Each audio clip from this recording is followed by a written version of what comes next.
Good morning बच्चों। आज मैं आपको ज्योग्राफी का पार्ट 2 पृथ्वी और चंद्रमा जो कि 6th क्लास का है इसके विषय में पढ़ाने जा रही हूँ। तो चलिए पढ़ते हैं। आप लोग पृथ्वी और चंद्रमा इन दोनों से वाकिफ होंगे। जिस पर हम रहते हैं वो क्या है? पृथ्वी है। और जो हमें पृथ्वी से आकाश में चमचमाता हुआ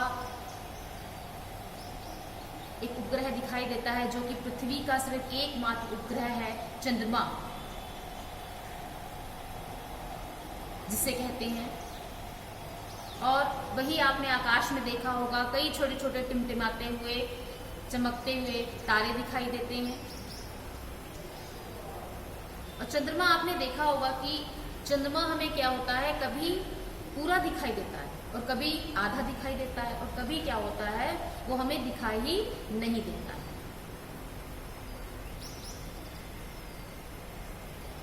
जिस प्रकार पृथ्वी अपने अक्ष पर घूमती हुई सूर्य के चारों ओर चक्कर लगाती है, उसी प्रकार क्या होता है, चंद्रमा भी अपने अक्ष पर घूमता हुआ पृथ्वी के चारों ओर चक्कर लगाता है।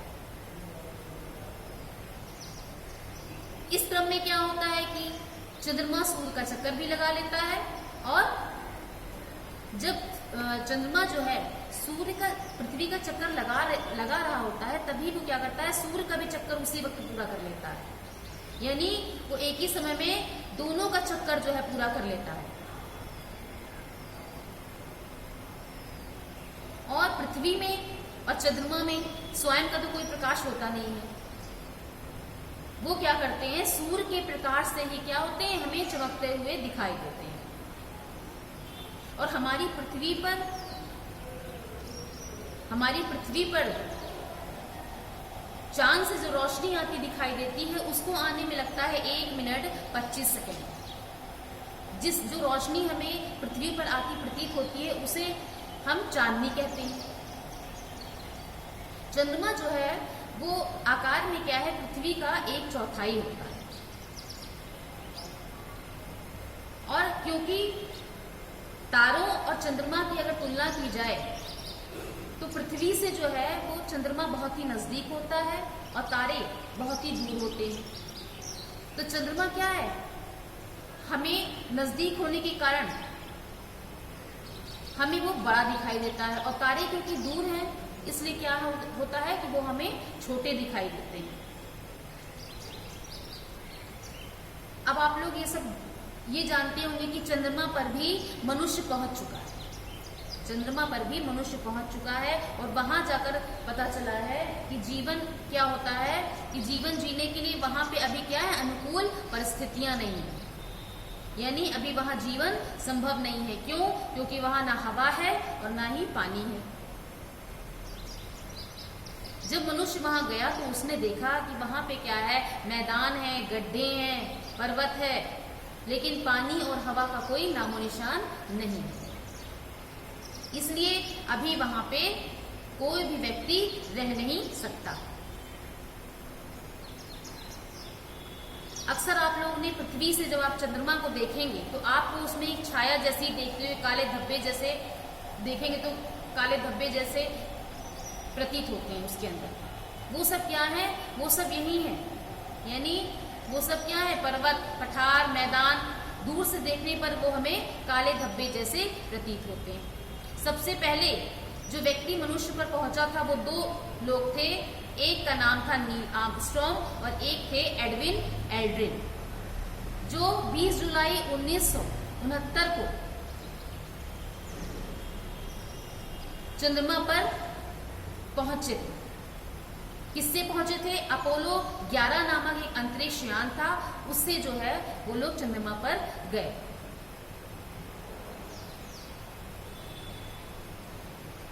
इसके बाद देखते हैं कि जो चंद्रमा है वो अपने अक्ष पर जितनी देर में एक चक्कर घूमता है उतनी ही देर में क्या करता है, वो पृथ्वी का भी एक चक्कर पूरा कर लेता है। जिसके कारण क्या होता है कि पृथ्वी हमें क्या करती है, पृथ्वी पर चंद्रमा का सदैव हमें एक ही भाग जो है वो दिखाई देगा। चंद्रमा की कलाएं क्या होती हैं? चंद्रमा की कलाएं का तात्पर्य है कि चंद्रमा के आकार का रूप बदलते रहना। कभी हमें वो पतली सी लाइन जैसा दिखाई देगा, बिल्कुल पतली सी कोण से आकृति सा दिखाई देगा, और कभी हमें वो पूरा गोल दिखाई देता है चंद्रमा। और कभी क्या होता है, वो घटते घटते बिल्कुल भी छोटा हो जाता है, बिल्कुल छुप जाता है, और कभी वो बिल्कुल भी दिखाई देना हमें बंद हो जाता है। जिस दिन आप देखेंगे कि पूरा चांद निकला है, उस दिन क्या है, उस रात को हम पूर्णिमा कहेंगे। और जिस दिन आप देखेंगे कि चांद बिल्कुल दिखाई नहीं दे रहा है, उस दिन को अमावस्या वाली रात कहा जाएगा। एक महीने में एक बार पूर्णिमा और एक बार ही अमावस्या होता है। चंद्रमा के आकार में क्या होता है, प्रतिदिन आने वाले जो है इस बदलाव को क्या कहेंगे, जो प्रतिदिन ये बदलाव आते हैं उसको कहेंगे चंद्रमा की कलाएं। जब चंद्रमा आपको बढ़ता हुआ दिखाई दे तो उसको शुक्ल पक्ष कहेंगे, और जब चंद्रमा आपको घटते हुए क्रम में दिखाई देगा तो उसको हम क्या कहेंगे, कृष्ण पक्ष कहते हैं।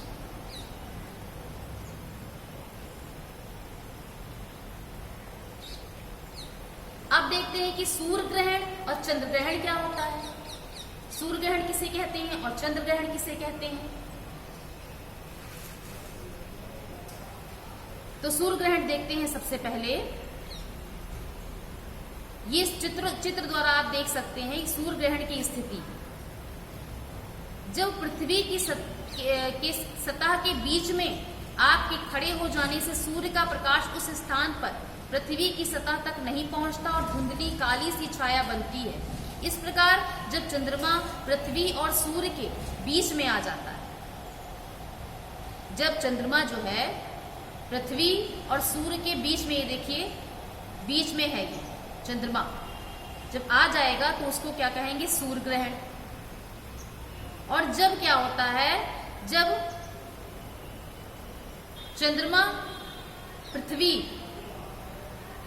चंद्रमा और सूर्य के बीच में आ गई तब उसको कहेंगे चंद्र ग्रहण। फिर से एक बार देखिए, सूर्य ग्रहण और चंद्र ग्रहण किसको कहेंगे, जब पृथ्वी और सूर्य के बीच में चंद्रमा आ जाता है तो उसको सूर्य ग्रहण, और जब चंद्रमा और सूर्य के बीच में पृथ्वी आ जाती है तो उसको चंद्र ग्रहण कहते हैं।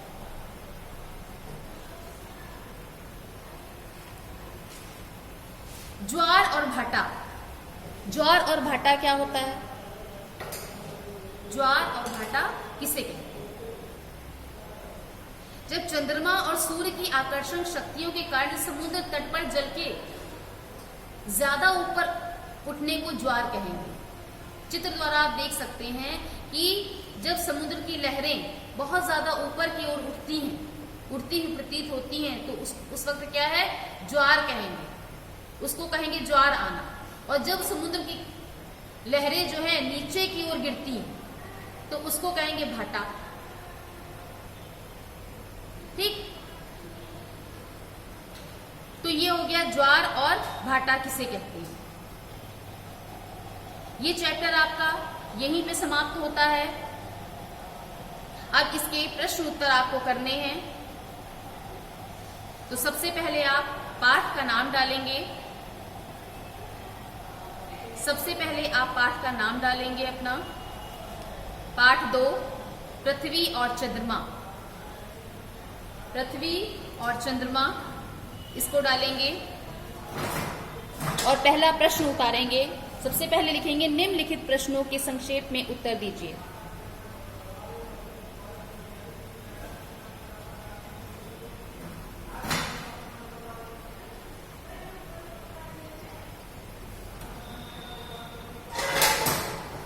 चंद्रमा हमें तारों से बड़ा क्यों दिखाई देता है। पहला प्रश्न है कि चंद्रमा हमें तारों से बड़ा क्यों दिखाई देता है।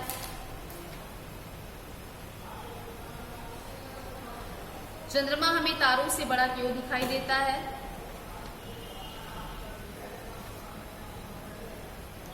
तो पहले प्रश्न का आंसर ये है कि तारों की तुलना में यह हमारी पृथ्वी के नजदीक है, इस कारण यह हमें तारों की तुलना में बड़ा दिखाई देता है।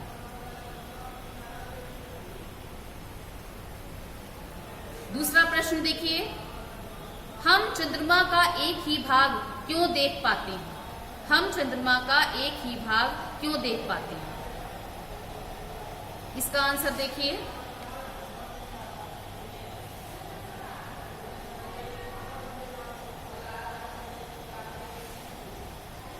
चंद्रमा अपने अक्ष पर जितनी देर में एक चक्कर घूमता है उतनी ही देर में वह पृथ्वी का भी एक चक्कर पूरा करता है, जिसके कारण पृथ्वी पर चंद्रमा का सदैव एक ही भाग दिखाई देता है।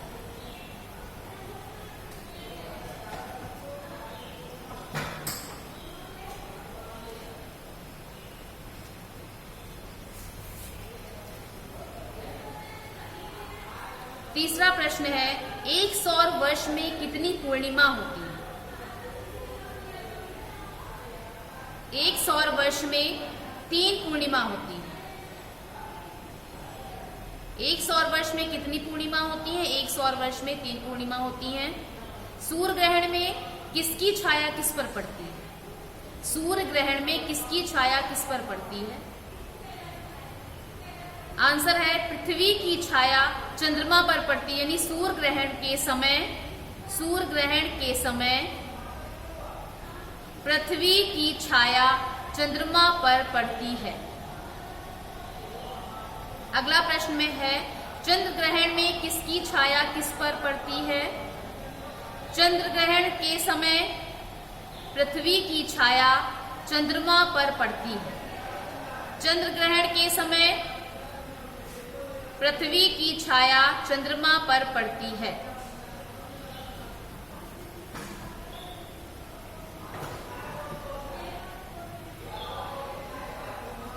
एक बार फिर से इसके प्रश्न उत्तर आप लोग देख लीजिए ध्यान पूर्वक। चंद्रमा हमें तारों से बड़ा क्यों दिखाई देता है? तो इसका आंसर दोबारा से मैं बता दे रही हूं।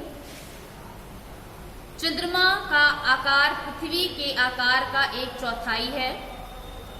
तारों की तुलना में यह हमारी पृथ्वी के नजदीक है, इस कारण यह हमें तारों की तुलना में बड़ा दिखाई देता है। अगला प्रश्न है, हम चंद्रमा का एक ही भाग क्यों देख पाते हैं? हम चंद्रमा का एक ही भाग क्यों देख पाते हैं?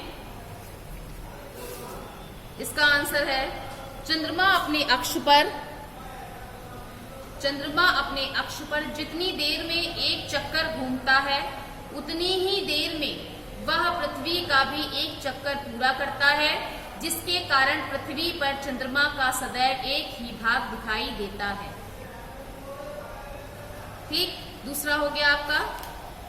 तीसरा प्रश्न है, एक सौर वर्ष में कितनी पूर्णिमा होती हैं? एक सौर वर्ष में कितनी पूर्णिमा होती हैं? एक सौर वर्ष में 3 पूर्णिमा होती है। अगला प्रश्न है, सूर्य ग्रहण में किसकी छाया किस पर पड़ती है? तो सूर्य ग्रहण के समय